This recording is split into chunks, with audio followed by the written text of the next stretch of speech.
Taulant, agjërimi mbaroi, sot është ditë feste dhe përveç faljes së namazit që ndodhi sot në mëngjes, çfarë është praktika e sotme në shumë familje të besimtarëve musliman?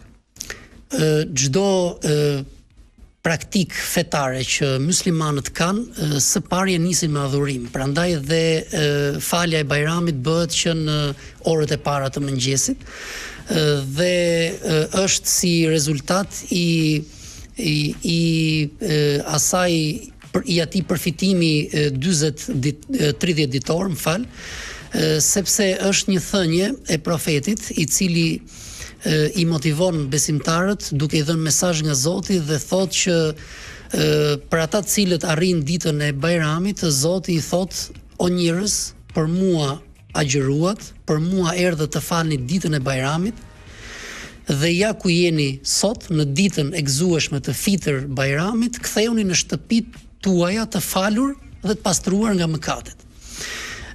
Dhe ky gëzim është si pasojë e këtij sihariqi të madh, sepse ti ke sakrifikuar 30 ditë, je munduar, je përpjekur të rregullosh relatat dhe marrëdhëniet tua me Zotin, por edhe me njerëzit përreth. Dhe si rezultat i kësaj ke ardhur në pikën kulminante, ku një thënie tjetër profetike i motivon akoma më shumë besimtarët, i cili thot për agjëruesit ka dy gëzime. Gëzimi i parë është kur mbyllin agjërimin dhe gëzimi i dytë është kur të dalin përpara Zotit. Dhe pikërisht ky gëzimi i parë është dita e Bajramit, që mbyllet agjërimi dhe njerëzit gëzohen, janë të lumtur duke shpresuar që Zoti do t'i fal ata, sepse Zoti e mban premtimin e tij përderisa thot për mua agjëruat dhe unë do t'ju fal, do t'ju mëshiroj. Pastaj ky është riti kryesor fetar, është falja e Bajramit dhe lutjet urimet me njëri tjetrin, ndërsa pjesa tjetër nuk konsiderohet rit fetar. Është festa, është festë, janë tradita që janë mënyra që çdo shoqëri mund ta shprehë gëzimin e tij në forma të ndryshme. Jemi në 1 minutë të fundit, duke qenë që ne jemi shqiptar edhe komuniteti musliman shqiptar. Ka në Shqipëri tradita, fjala vjen se çfarë vihet në tavolinë, çfarë do duhet ishte pjesë e kësaj drekës, që nuk është më një rit fetar, dikush në Arabi mund ta bëj si në Arabi, por këtu kemi tonat lidhur me këtë?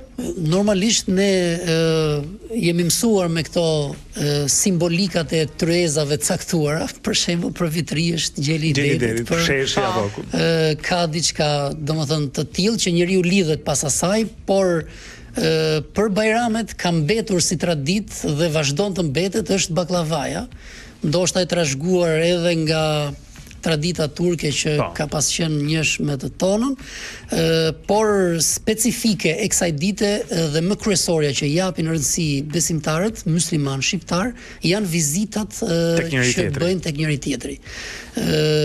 Dhe është pjesë e shprehjes së gëzimit ton që këtë gëzim ta ndajmë me të tjerët, dhe aq më tepër kur në kohët e sotme moderne jeta është shumë e rrjedhshme, angazhimet janë shumë të tepërta dhe njerëzit me zor gjejnë pak kohë të kalojnë me familjet e tyre.